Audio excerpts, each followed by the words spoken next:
Donc, premier cours d'introduction à Ableton Live. Mon nom, c'est Simon Bellefleur pour l'école de théâtre du Cégep de Saint-Hyacinthe. Alors, donc, je te présente Live Ableton. C'est un logiciel qui est super pratique et super malléable. On va le découvrir ensemble. Quand on ouvre un premier projet, ça vient avec 2 pistes MIDI, 2 pistes audio.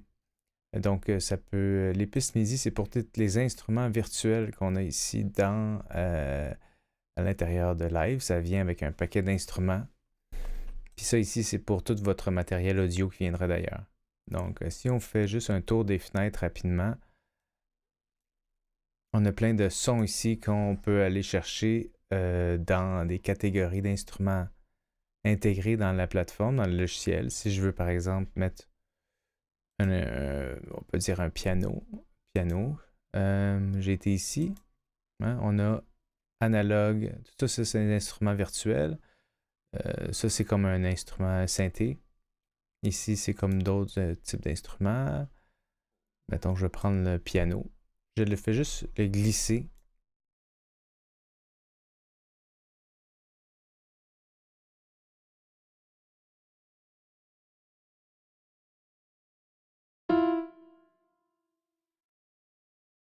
One, two. Donc, voilà, je me rends de retour.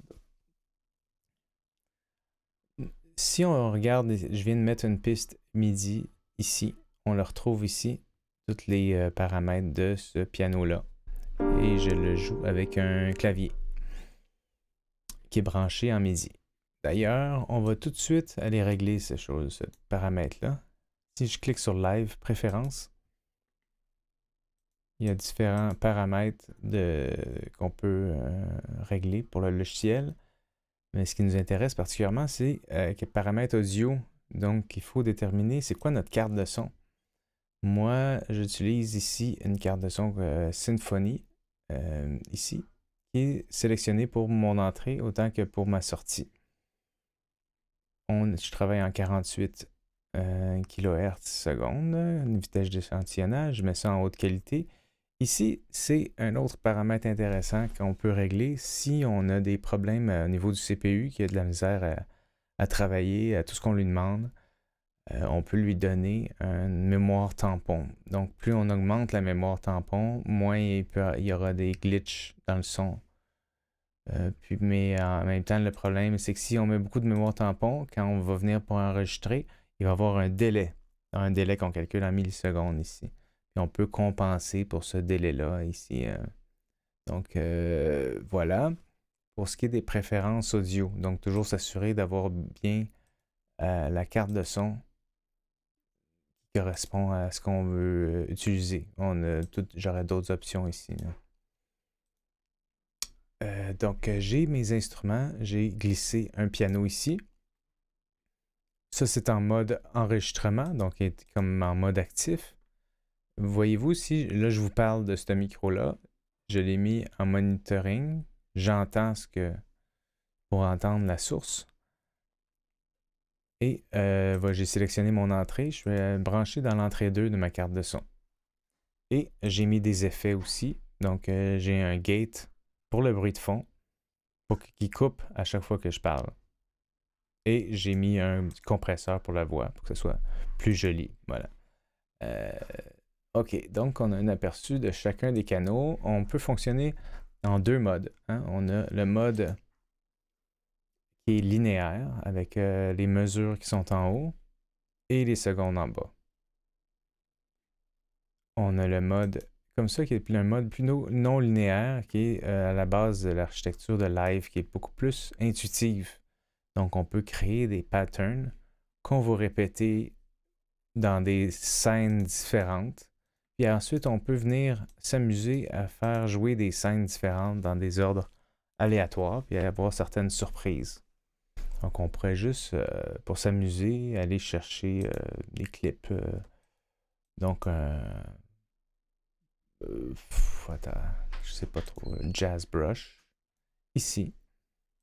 Je fais jouer là. Ah non, j'ai pas mis à bonne place. Donc, on a le Jazz Brush qui joue. Je double-clique sur boucle de son. J'ai mon volume ici.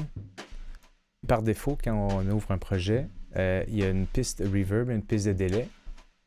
Donc, ça, c'est mon reverb. Je peux en mettre ici pour ma voix. Et du délai, du délai, du délai, du délai.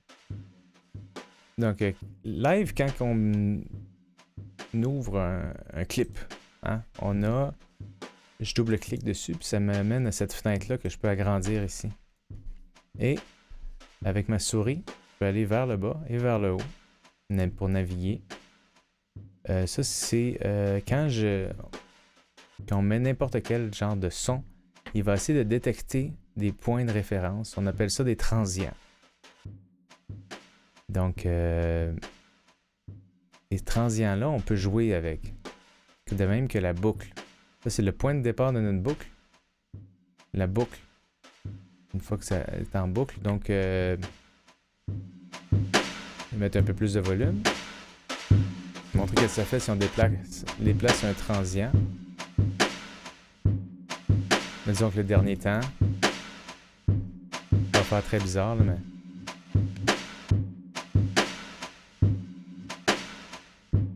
voyez-vous, on peut jouer avec ça. Donc, par défaut, là, il reconnaît en mode rythmique. Mais je pourrais le changer. Si j'avais de la voix que je voulais... Disons, on peut le démontrer. Je vais m'enregistrer moi-même, OK? 1, 2. Je vais m'enregistrer moi-même, OK? Là, je le refais jouer.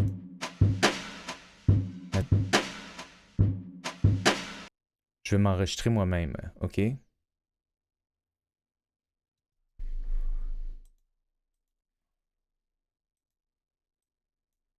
Là, il faut que je continue à vous parler pendant que je fais ça. De retour. Donc, j'ai ma voix. Je vais m'enregistrer moi-même, OK? Là, je le mets en complexe. Puis, je vais pouvoir changer la hauteur. Je vais m'enregistrer moi-même, OK? Regardez, la qualité est assez bonne. Je vais en mettre un petit peu plus. Je vais m'enregistrer moi-même, OK? Là, si je le laisse en rythme, Je vais m'enregistrer moi-même, OK? ça marche aussi, mais... Je vais m'enregistrer moi-même, OK? C'est différentes sortes de... Je vais m'enregistrer moi-même, OK? Façon de... Je vais m'enregistrer moi-même, OK? Là, ça fait rien pour en mode repitch. Je vais m'enregistrer moi-même, OK? Bon. Je vais m'enregistrer moi-même, OK? Je vais m'enregistrer moi-même, OK? On voit quand même une différence dans la façon Je vais m'enregistrer moi-même. de OK? décoder le son. Donc, j'enlève ce que je viens d'enregistrer. Si on veut continuer le parcours, là, moi, je vais changer cette piste-là. Là, on m'entendait peut-être en double. Je vais mettre moniteur in ici. Et celle-là à off. Voilà. Donc, continue mon tour d'horizon. Si, là, je fais jouer ce beat-là. Okay. Ça, c'est comme un mute. Si je mets ça, c'est en sourdine. Là, je peux copier. Je fais Alt. Je copie ça. Puis celle-là, je vais jouer avec. Je vais le mettre en reverse. Le droit, reverse.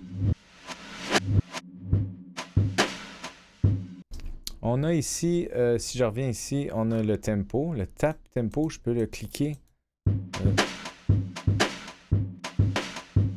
pour trouver mon tempo. Ou je peux l'insérer ici avec le clavier. 120. Ouais, donc là, si on regarde ici, Jazz Brush, il était à 70. Fait que je peux le mettre à 70 dans le tempo original de ce beat-là.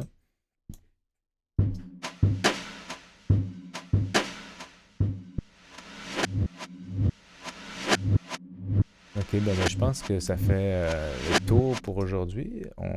Ici, c'est le clic. Si on veut entendre le tempo du 70.